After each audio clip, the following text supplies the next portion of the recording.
ناراضگی کا اظہار نہیں کیا۔ خادم رسول سیدنا حضرت انس بن مالک رضی اللہ تعالی عنہ سے روایت ہے، آپ فرماتے ہیں کہ ایک مرتبہ آپ صلی اللہ علیہ وسلم مجھے اپنے ہمراہ لے کر سیدہ طیبہ طاہرہ حضرت ام ایمن رضی اللہ تعالی عنہا کی کے پاس ان کے گھر کے اندر تشریف لے کر گئے، ان کی دیکھ بھال کرنے کے لیے اور ان کی ضروریات اور ان کی حاجات کے بارے میں پوچھنے کے لیے۔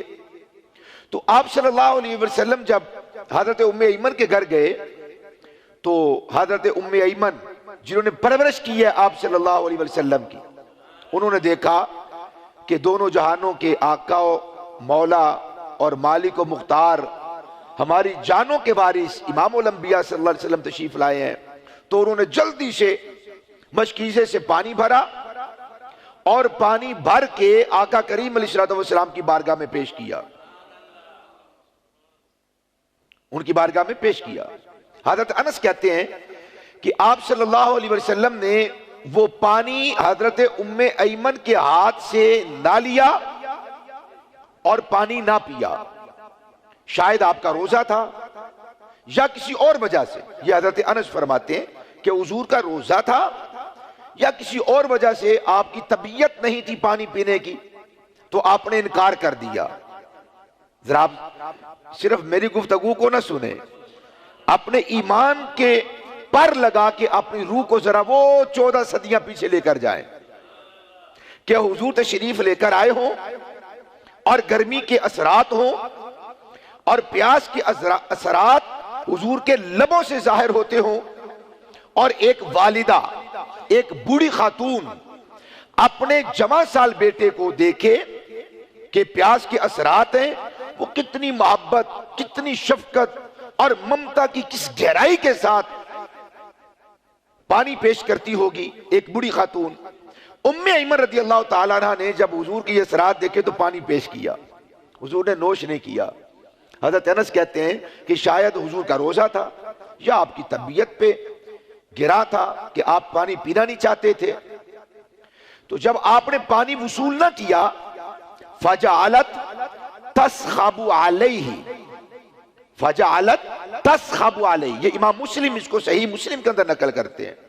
تسخب اس کا معنی ہوتا ہے شور کرنا، اونچا اونچا بولنا۔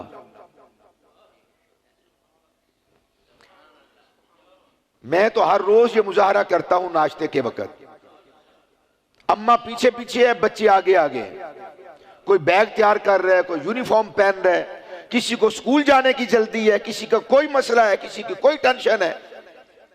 توجہ ہے، چائے بھی بن رہی ہے، انڈے بھی ابل رہے ہیں، کھانا بھی پک رہا ہے، اس نے پکانا بھی ہے، بنانا بھی ہے، کھلانا بھی ہے، بچوں کو بھیجنا بھی ہے۔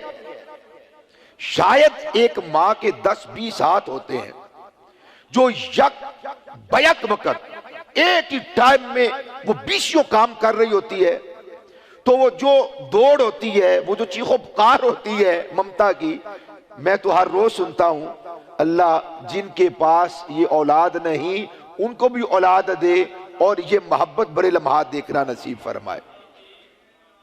تو ماں کی کیا کیفیت ہوتی ہے جب بچہ پانی نہ پیے، کھانا نہ کھائے، دیکھ بھال، بچے جوان بھی ہو جائیں، صاحب اولاد بھی ہو جائیں، ماں کی ممتا میں ذرہ برابر بھی فرق نہیں آتا، بلکہ اس کی ممتا اور زیادہ جوش مارنے لگتی ہے۔ پہلے بیٹے کی محبت اور بیٹی کی محبت، اب اگر پوتے اور نواسے ہو جائیں تو وہ محبت کم نہیں ہوتی، وہ گہری ہو جاتی ہے۔ حضور نے انکار کر دیا، فجعلت تسخب علیہ، حضور کے دربار رسالت مآب میں صحابہ اونچا سانس نہیں لیتے تھے، اور حضرت ام ایمن نے اونچا اونچا بولنا شروع کر دیا، میں آپ کو پانی پیش کرتی ہوں، آپ پانی قبول نہیں کرتے، میں پانی لے کر آئی ہوں، آپ پانی نہیں پیتے، دیکھیے آپ پہ گرمی کے اثرات ہیں، آپ کے ہونٹ خشک ہو رہے ہیں، آپ کو پانی کی حاجت ہے، آپ کو ضرورت ہے، آپ تو اپنا دھیان ہی نہیں رکھتے، آپ تو اپنا خیال ہی نہیں فرماتے۔ کچھ کہا ہوگا نا، اب وہ لفظ کیا تھے وہ تو اللہ ہی جانتا ہے. فَجَعَلَتْ تَسْخَبُ عَلَيْهِ، جس طرح مائیں اپنے بچوں پہ اونچا اونچا بولنے لگ جاتی ہیں، حضرت ام ایمن بھی اس طرح اونچا اونچا بولنے لگ گئے. وَتَزَمَّرُ عَلَيْهِ، اور اظہار کرنے لگی اپنی ناراضگی کا. میں نہیں آپ سے بولتی، آپ تو پانی نہیں پیتے، آپ نے میرے ہاتھ سے پانی نہیں لیا. اللہ اکبر، اللہ اکبر. جہاں اللہ فرماتا ہے لا ترفعوا اصواتکم فوق صوت النبی ولا تجہروا له بالقول كجہر بعضکم لبعض ان تحبط اعمالکم وانتم لا تشعرون. خبردار، میرے محبوب کے دربار میں آ کے اپنے سانس بھی آہستہ لیا کرو. اس طرح ان سے بات نہ کرو جس طرح آپس میں بات کرتے ہو، بے تکلفی میں نہیں. یہاں تکلف رکھو. جیسے آپس میں بے قاعدگی کے ساتھ باتیں کرتے ہو، بے ضابطگی کے ساتھ باتیں کرتے ہو جاتی ہیں نا بے ضابطگیاں، آپس میں ایک دوسرے کے ساتھ بے ضابطگیاں ہو جاتی ہیں. ہم کسی کو کسی طرح بلا لیتے ہیں، کسی کو کسی طرح بلا لیتے ہیں، کوئی ہمیں تکلفاً اور بے تکلفی کے ساتھ ہمیں بلا لیتا ہے. میں خبردار، میرے محبوب کے دربار میں حاضر ہو کر اس طرح باتیں نہ کرو، ادب ملحوظ کھاتے رکھو. کہیں ایسا نہ ہو ان تحبط اعمالکم وانتم لا تشعرون، میں تمہارے اعمال کہیں ضائع نہ کر دوں، تمہیں پتہ بھی نہ چلے. لیکن یاد رکھیے ان باتوں کا اطلاق حضور کے پیاروں پر نہیں ہوتا. کیوں؟ اس میں شفقت ہے، اس میں محبت ہے، اس میں برفتگی ہے، اس میں الفت ہے، اس میں ایمان کی جلا ہے اور ایمان کا پتہ ملتا ہے یہاں سے. اور یہ ممتا تھی جو جوش مار رہی تھی. معاذ اللہ حضرت ام ایمن رضی اللہ تعالیٰ عنہ کی گستاخی کا کچھ سوچ بھی نہ سکے. یہ ایک ماں کا حق ہوتا ہے، توجہ ہے نا، ماں کا حق ہوتا ہے. شاگرد اپنے استاذ کو نہیں بلا سکتا، مرید اپنے شیخ کے سر پہ چڑھ کر نہیں چنگھاڑ سکتا، مگر یہ حق ماں اور باپ کو اللہ اور اس کے رسول نے دیا ہے. دنیا کہے علامہ صاحب، پیر صاحب، مفتی صاحب، اور اماں کو یہ حق ہے، مثال کے طور پہ اس کا نام اقبال ہے تو اماں کو حق ہے وہ کہے او بالیا گل سن، بالیا گل سن، فلانیا گل سن.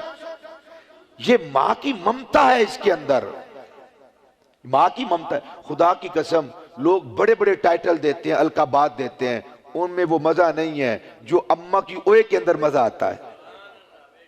شرط یہ ہے کہ اس سینے میں دھڑکنے والا دل مسلمان ہونا چاہیے.